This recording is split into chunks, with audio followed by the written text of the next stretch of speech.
नमस्कार, जी न्यूज देख रहे हैं आप। मैं हूं आपके साथ अदिति अवस्थी। आज बेंगलुरु शहर में गाड़ियों में आग लगाई गई, दुकानों और ट्रकों के शीशे तोड़े गए। कर्नाटक और तमिलनाडु के बीच कावेरी के जल विवाद पर सुप्रीम कोर्ट के निर्देश के बाद तनाव बढ़ गया और प्रदर्शनकारियों पर काबू पाने के लिए 15,000 पुलिस वाले रैपिड एक्शन फोर्स के जवानों को सड़कों पर उतारा गया। पानी के लिए बेंगलुरु में क्या हुआ, आपको दिखाते हैं इस रिपोर्ट में।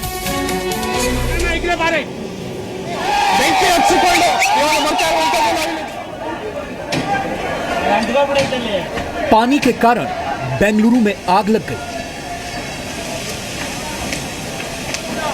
जल के लिए जल गया कर्नाटक। कावेरी का पानी तमिलनाडु को देने के सुप्रीम कोर्ट के निर्देश के बाद बेंगलुरु में महाभारत छिड़ गई।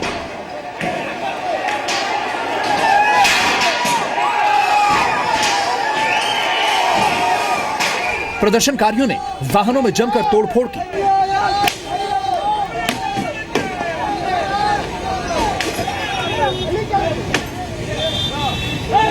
और कई गाड़ियों को आग के हवाले कर दिया।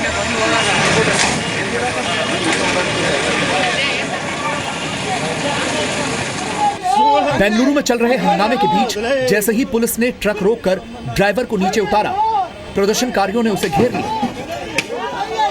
कुछ ही देर में पत्थर मार मार कर ट्रक का शीशा तोड़ दिया।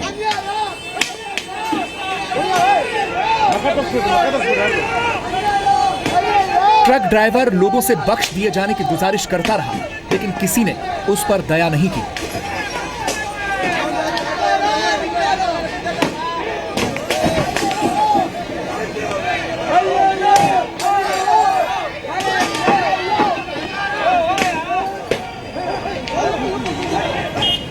पानी के बंटवारे की बात पर इस कंटेनर ट्रक को भी जला दिया गया। विरोध करने वालों ने इस ट्रक का भी शीशा तोड़ दिया। एक ट्रक ड्राइवर को चोट भी लगी। जब उसने विरोध किया तो आंदोलनकारी और उग्र हो गए और गाड़ी के बाकी बची हेडलाइट्स को भी चुन चुनकर बर्बाद कर दिया।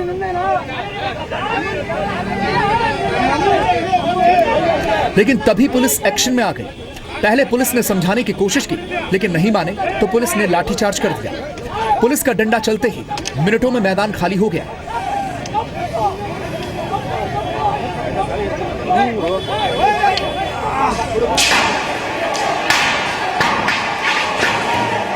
हिंसक प्रदर्शन करने वालों ने इस दुकान पर भी अंधाधुंध पत्थरबाजी की।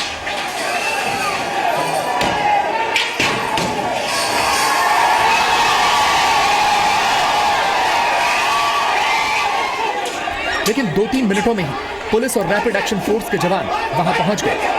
पुलिस के डंडे से बचने के लिए प्रदर्शन करने वाले और तमाशा देखने वाले दोनों ही निकल गए। बताया जा रहा है कि तोड़फोड़ और आगजनी के बाद बेंगलुरु में 20 मिनट के लिए मेट्रो सेवा बंद कर दी गई और तमिलनाडु से कर्नाटक जाने वाली सभी बस सेवाओं को रोक दिया गया है। हिंसा की खबर आने के बाद प्रशासन ने 15,000 पुलिस वालों को पूरे शहर में तैनात कर दिया। 270 चीता यानी पुलिस पेट्रोल गाड़ियों को पूरे शहर में तैनात कर दिया गया है। क्विक रिएक्शन टीम के साथ रिजर्व पुलिस फोर्स को भी बेंगलुरु पुलिस ने सड़कों पर उतारने का दावा किया है। Situation is under control. हालात पूरी तरह काबू में है। हमें मैसूर रोड पर 3 गाड़ियों को आग लगाए जाने की खबर मिली थी। अब वहां पर ट्रैफिक नॉर्मल तरीके से चल रहा है। एक्शन फोर्स को डिप्लॉय कर दिया गया है और परिस्थितियां सामान्य हो रही हैं। अब पुलिस ने बेंगलुरु के लोगों को अफवाह पर ध्यान न देने और शांत रहने की सलाह दी है। तमिलनाडु में कर्नाटक के लोगों और उनकी संपत्ति को निशाना बनाए जाने की खबरों पर मुख्यमंत्री सिद्धरामैया ने जयललिता को चिट्ठी लिखने की बात कही है। तारक रामू पोगरी, जी मीडिया, बेंगलुरु।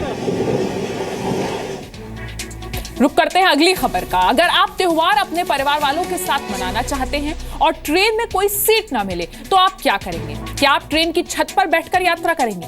लेकिन अगली खबर ऐसी है जिसमें लोगों को छत पर भी सीट नहीं मिली। आपको यकीन नहीं हो रहा होगा, ये रिपोर्ट देखिए। हजारों लोगों की भीड़ में छिप गई ट्रेन। रेलगाड़ी में सीटों से ज्यादा छत पर बैठे लोग। यात्रियों से खचाखच भरा स्टेशन। स्टीमर पर भी पांव रखने की जगह नहीं।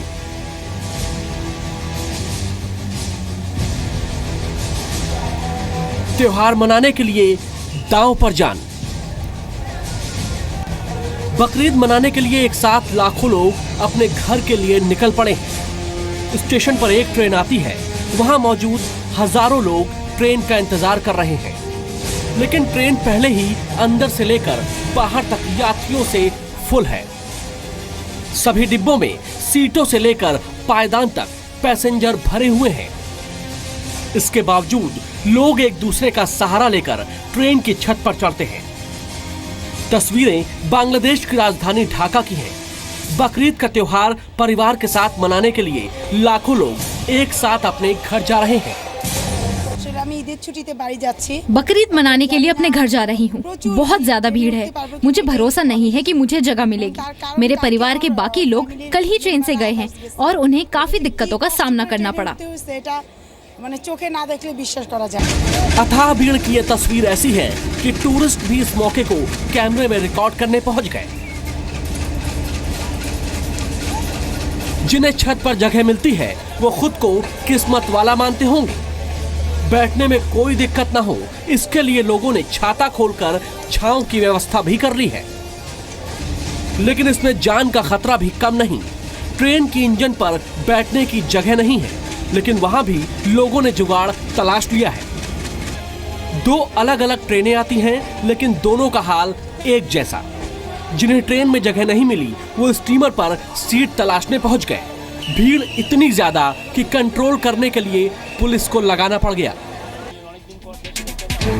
और अब आपको दुबई के एक डेयर डेविल का वीडियो दिखाते हैं, जिसने 200 मीटर से छलांग लगाई। दुबई की एक ऊंची इमारत से धुंध के बीच में ये एक हैरत अंगेज कारनामा किया गया। रिपोर्ट देखिए।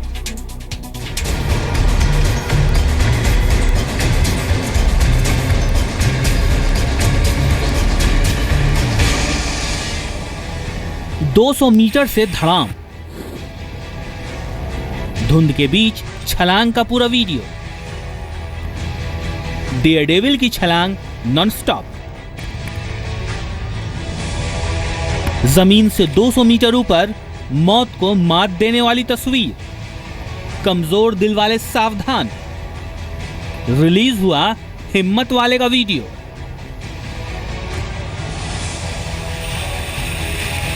चलो कुछ तूफानी करते हैं। लगता है इस आदमी का फलसफा भी कुछ ऐसा ही है।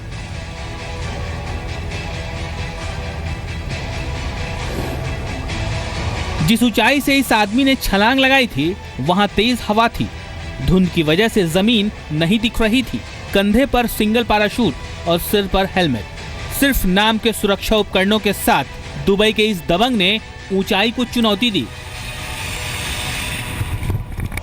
200 मीटर की ऊंचाई से कूदने के ऐन पहले ये स्टंटमैन खुद को सामान्य रखने की कोशिश में है। इमारत के सबसे ऊंचे पॉइंट पर रेलिंग को थामे ये शख्स एक बार जमीन की तरफ देखता है, लेकिन धुंध की वजह से नीचे की तस्वीर उसे दिखाई नहीं देती। ऊंचाई का अंदाज लगाकर ये आदमी छलांग लगा देता है।